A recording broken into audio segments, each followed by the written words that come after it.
কুষ্টিয়া ৩ আসনে বিএনপি মনোনীত প্রার্থী ইঞ্জিনিয়ার জাকির হোসেন সরকারের নির্বাচনী জনসভায় উৎসব মুখর পরিবেশ সৃষ্টি হয়েছে। থানাপাড়া ঈদগাহ মাঠে অনুষ্ঠিত এ সমাবেশে নেতাকর্মী এবং স্থানীয় ভোটারদের ব্যাপক উপস্থিতি জনসভাকে উৎসবে রূপ নেয়। ধানের শীষের সমর্থনে পুরো এলাকা ব্যানার, ফেস্টুন এবং স্লোগানে মুখর থাকে। মঞ্জুরুল ইসলামের প্রতিবেদনে থাকছে বিস্তারিত। আসন্ন ত্রয়োদশ জাতীয় সংসদ নির্বাচনকে সামনে রেখে কুষ্টিয়া ৩ আসনে বিএনপির প্রচারণা নতুন মাত্রা পায় বুধবার রাতে থানাপাড়া ঈদগাহ মাঠে অনুষ্ঠিত নির্বাচনী জনসভাকে ঘিরে। কুষ্টিয়া পৌরসভার ২ নম্বর ওয়ার্ড বিএনপির উদ্যোগে আয়োজিত সমাবেশে সাধারণ ভোটার থেকে শুরু করে বিভিন্ন স্তরের নেতাকর্মীদের বিপুল উপস্থিতি সমাবেশ স্থলকে কানায় কানায় পূর্ণ করে তোলে। স্থানীয়দের মতে দীর্ঘদিন পর থানাপাড়া এলাকায় এমন প্রাণবন্ত বিএনপি সমাবেশ দেখা গেছে, যা নির্বাচনী উত্তাপ আরও বাড়িয়েছে। ধানের শীষ প্রতীকের প্রার্থী ইঞ্জিনিয়ার জাকির হোসেন সরকার প্রধান অতিথি হিসেবে যোগ দেন এবং তার উপস্থিতিকে ঘিরে জনতার উচ্ছ্বাস স্পষ্টভাবে লক্ষ্য করা যায়।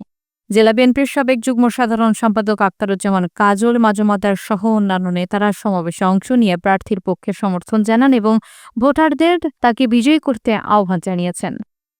রাজনৈতিক বিশ্লেষকদের মতে এই জনসমাবেশ বিএনপির প্রচারণাকে আরও গতিশীল করবে এবং স্থানীয় পর্যায়ে সংগঠনের কর্মীরা নতুন উদ্দীপনা নিয়ে নির্বাচনী মাঠে কাজ করতে সক্ষম হবে।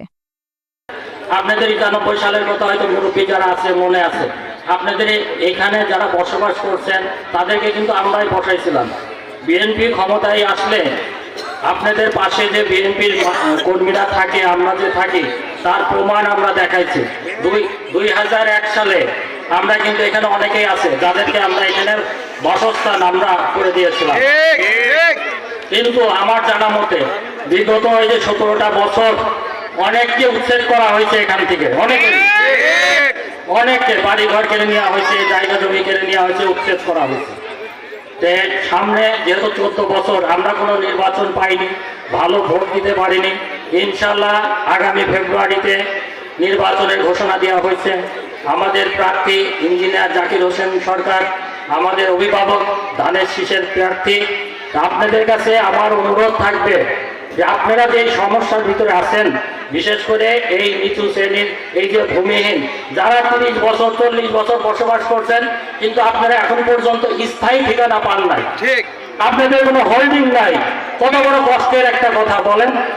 তা আমি তাদের মাঝমাতার কথা দিচ্ছি যে আপনারা যদি ইঞ্জিনিয়ার জাকির হোসেন সরকারকে নির্বাচিত করেন, আপনাদের মূল্যবান ভোট দিয়ে তাকে যদি জয়যুক্ত করেন, ইনশাল্লাহ ভাই এখানে উপস্থিত আছেন, তার কাছে যে আমার অনুরোধ থাকবে, আমার দলের অনুরোধ থাকবে সবার, যে সর্বপ্রথম এই কাজটা করতে হবে, আপনাদের স্থায়ী একটা ঠিকানার ব্যবস্থা তাকে করে দিতে হবে। যিনি এই দেশ সৃষ্টি করেছিলেন, যিনি স্বাধীনতার ঘোষণা করেছিলেন, যিনি অস্ত্র হাতে এদেশের সাধারণ মানুষকে সাথে নিয়ে মুক্তিযুদ্ধ করে এই দেশকে স্বাধীন করেছিলেন, অপরপক্ষে আরেকটি দল আছে, তারা ওই ১৯৭১ সালের সেই দিনে ওই পাকিস্তানি বাহিনীকে তারা ইসলামের নামে সহযোগিতা করেছিল এবং এদেশের আপামর মানুষকে তারা হত্যা করতে, নির্যাতন করতে, খুন গুম করতে সহায়তা করে। আপনারা জানেন এই দেশের সাধারণ নির্বাচনের সাথে সাথে জুলাই সনদের নামে এই দেশে হানা গণভোট হবে। যৌতুক বিরোধী আইন করে আমাদের মা বোনদের জন্য একটা স্বস্তির ব্যবস্থা তিনি করে দিয়েছিলেন। এদেশে যত উন্নয়ন হয়েছে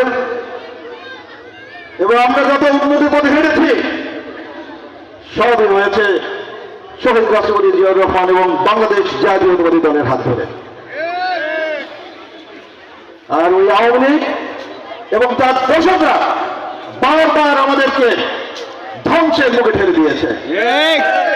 আরো সুপরিসর রাস্তার ব্যবস্থা করে কুষ্টিয়া শহরকে যানজট মুক্ত করবে ইনশাআল্লাহ। বাংলাদেশের দ্বিতীয় বৃহত্তম পৌরসভা বাংলাদেশে এই কুষ্টিয়ায় সৃষ্টি হয়েছে। কিন্তু এর সাথে সাথে এর যে উন্নয়ন হওয়ার কথা ছিল সেই উন্নয়ন হয়নি, যারই ফলশ্রুতিতে আপনারা জানেন যদি 10-15 মিনিট বৃষ্টি হয় তখন এই কোর্ট স্টেশন এবং এই রাতগুলি এই এলাকা সম্পূর্ণ পানির নিচে চলে যায় এবং এর ফলে কুষ্টিয়া শহরে দীর্ঘস্থায়ী জলবদ্ধতা সৃষ্টি হয়।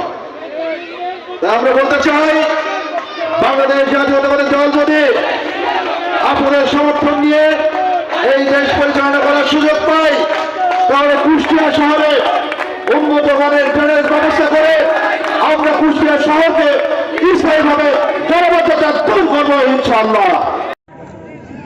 গচ্ছিত কিছু ছেলে পেলে নিয়ে প্রত্যেকটা রাস্তা ঘাটে আন্দোলন সংগ্রাম করেছে এই দুই ব্যক্তির নির্দেশনায়।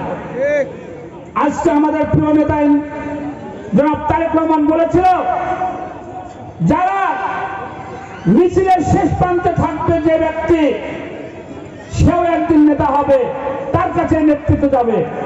আমি মনে করি আমাদের চপ পেয়েছি কুষ্টিয়া সদর আসনের অহংকার ইঞ্জিনিয়ার জাকির হোসেন সরকারকে আমরা পেয়েছি।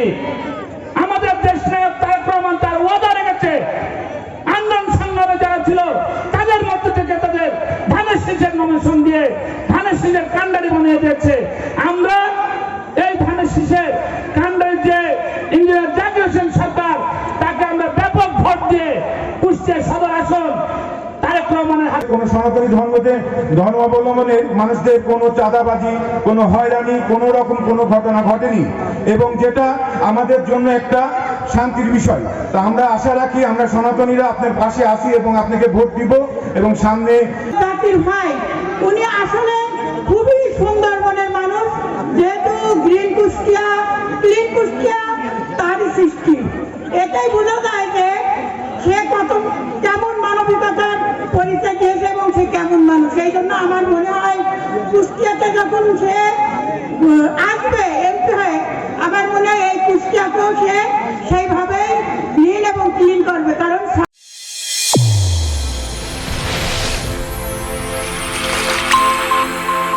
চ্যানেল A1 হৃদয়ের স্পন্দন।